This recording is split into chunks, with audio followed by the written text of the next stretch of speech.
o presidente da Câmara, Hugo Motta, anunciou a discussão de um projeto de proteção para crianças e adolescentes nas redes sociais. A proposta mais avançada que se tem é de autoria do senador Alessandro Vieira, que conversa com a gente agora. Senador, obrigada por conversar com a gente. A gente sabe que a sua proposta já passou no Senado. A informação que a gente tem é que seria votada na Câmara, inclusive essa proposta na semana passada, mas teve toda a obstrução ali dos trabalhos por parte dos parlamentares de oposição. E aí ontem vem essa denúncia absurda do influenciador e parece que acelera um pouco mais aí os trabalhos, ainda bem. Queria que o senhor começasse falando para a gente, explicasse um pouco para quem está nos assistindo o teor dessa sua proposta e a importância dela, que já passou pelo Senado e agora precisa passar pela Câmara. Senador, boa tarde, bem-vindo. Boa tarde. Essa proposta foi votada aqui no Senado e apresentada em 2022. Basicamente, o que ela faz é exigir que as plataformas, que as empresas que desenvolvem produtos ou que oferecem serviços que podem ser utilizados por crianças e adolescentes tenham responsabilidade. Desenvolvam esses produtos e serviços de uma forma protetiva para crianças, fortaleçam a possibilidade de acesso dos pais para fiscalização, para acompanhamento, e tudo isso num contexto de proteção a esse público que é extremamente vulnerável. Esse projeto hoje tramita na Câmara dos Deputados, ele estava na pauta da semana passada, e me parece que hoje o presidente Hugo Motta definiu a criação de uma comissão para discutir esse e mais alguns outros projetos, porque depois que teve o vídeo viral do influencer youtuber Felca, outros parlamentares, deputados, resolveram apresentar projetos também, parece mais de 20 projetos, e tudo isso está na mesa hoje do presidente Hugo Motta, para que ele possa dar uma resposta para a sociedade. O Brasil precisa entender da gravidade da situação, o volume de crianças e adolescentes vítimas é muito alto, e a gente tem que ter uma legislação que passa por responsabilização das empresas que ganham dinheiro. Acho que esse é o caminho. Inclusive, a própria regulamentação das redes sociais, das plataformas digitais, ainda é uma discussão, né, senador, muito grande aqui no Brasil. E a gente sabe que hoje, como funciona, aquelas em que a gente conhece, as mais populares, já é complicado se ter algum tipo de segurança. Agora, tem todas aquelas outras que eu, por exemplo, não tenho noção, acabo descobrindo que elas existem a partir de operações e de investigações da Polícia Militar, quando a gente dá essas notícias por aqui e entrevista essas pessoas que fazem essas operações e essas investigações. Eu me lembro que uma delas me chamou muito a atenção, que eu conversei com a policial que estava à frente da investigação, e ela fala que do outro lado, ou seja, o criminoso que estava aliciando menores de idade era também um menor de idade. Como é que, dentro do seu projeto, da sua pauta, ou o que o senhor acha que é importante agora que a Câmara vai pegar esse grupo, essa comissão, tem 30 dias, na verdade, pelo que eu entendi, passaram para a gente essa informação, para eles discutirem o tema e apresentarem um texto. Imagino que um pouco do seu texto deva ir junto, tem outros textos lá que devem ser implementados, enfim. Agora, essa questão também de dar um olhar para o menor que é vítima e o menor que é aliciador. Como fazer esse contraponto e até, de certa forma, a segurança, porque até eu não consigo acreditar que uma criança e um adolescente ele é aliciador porque ele quer.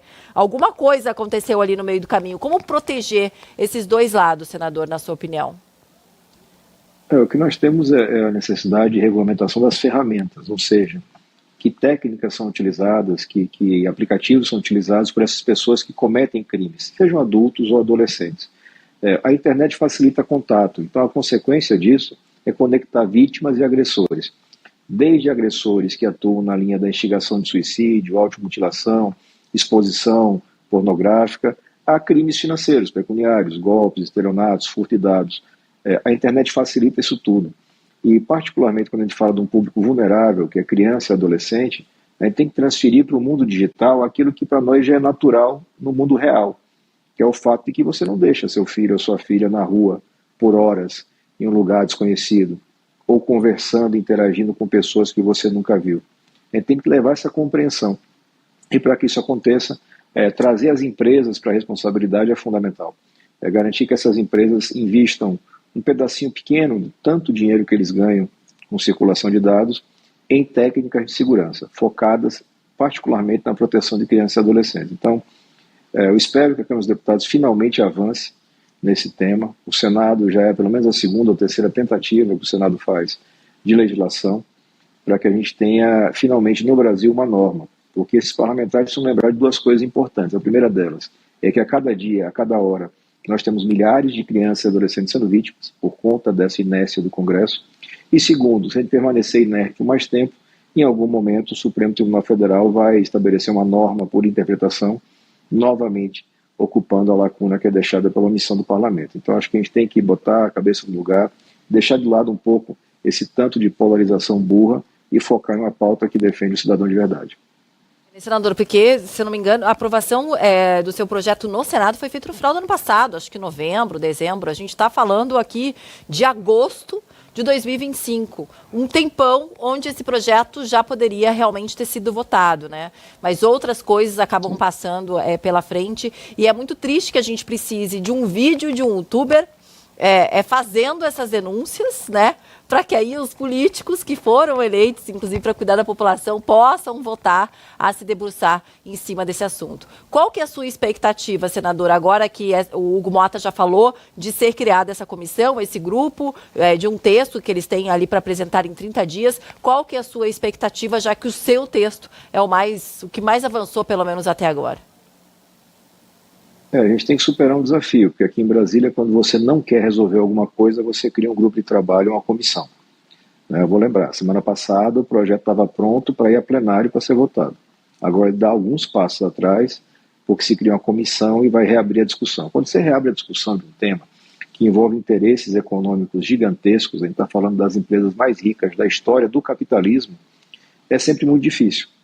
Então eu espero que os deputados, as deputadas tenham sabedoria para enfrentar esse momento, resistir ao lobby das empresas e garantir a votação e a aprovação de algum texto nesse prazo de 30 dias. É um desafio grande que eu espero que finalmente eles consigam cumprir. Esse que é o problema, né? Essa discussão e essa polarização que muitas vezes acaba deixando os reais interesses da população, infelizmente, de lado, senador. Sim. E é como o senhor falou, já estava lá a proposta, ia ser só ser votada, porque agora criar todo um grupo de trabalho, se debruçar em cima dele para em 30 dias ser apresentado e essa discussão acabar se estendendo ainda mais. Senador, obrigada por ter conversado aqui com a gente, ter falado um pouquinho mais desse seu projeto que realmente é tão importante. E a gente aqui no dia a dia, mostrando essas operações, mostrando essa violência contra os menores, a gente sabe da importância dele e já estão correndo contra o tempo para salvar essas vidas. Obrigada, viu, senador? Até a próxima. Até a próxima.